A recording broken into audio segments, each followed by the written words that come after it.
এখন দেখো দুষ্টু স্নান করছে। হ্যাঁ, সবাই তো কুম্ভ মেলায় তোমার দুষ্টুকেই দেখতে যাচ্ছে।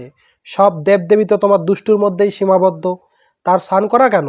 তার যা কিছু আছে সবকিছু দেখো গার মারা। ঠান্ডা লাগছে বাবু? ঠান্ডা লাগছে তোমার? হ্যাঁ হ্যাঁ, তোমার বাবুর ঠান্ডা লেগেছে, তার পোদের মধ্যে আগুন জ্বালিয়ে দাও, দেখবে গরমে একদম ঝলসে যাবে। अरे वाह गुड आइडिया। এটাই কিন্তু সেই সঙ্গম যেখানে সরস্বতী যমুনা আর গঙ্গা মিলিত হয়েছে। বাহ দিদি, তোমার কি জ্ঞান! তুমি না বললে না আমরা জানতেই পারতাম না, আমরা মানুষই না। বলছি দিদি, তোমার জ্ঞানের সঙ্গে সঙ্গে যদি তোমার চোখের পাওয়ারটাও থাকতো, তাহলে তোমার পিছনে থাকা কাকুর মান সম্মানটা এইভাবে ধুলোয় বালুই মিশিয়ে দিতে না। কাকু এটা দেখার পর মনে মনে ভাবছে ভগবান নিশ্চয়ই আছে, তাই তো কাকুর পশ্চাৎ দেশ দেখা যাচ্ছে। কাকু এরপরের থেকে বাইরে তো দূরের কথা, বাড়িতেও চাড্ডি পরে আর স্নান করবে না। এখানে স্নান করলে কিন্তু পাপ সবকিছু ধুয়ে যায়। হ্যাঁ, এটা আমরা জানি। তুমি সারা বছরের পোত নাচানো পাপগুলো যে ধুতে গেছো তা আমাদের জানা হয়ে গেছে।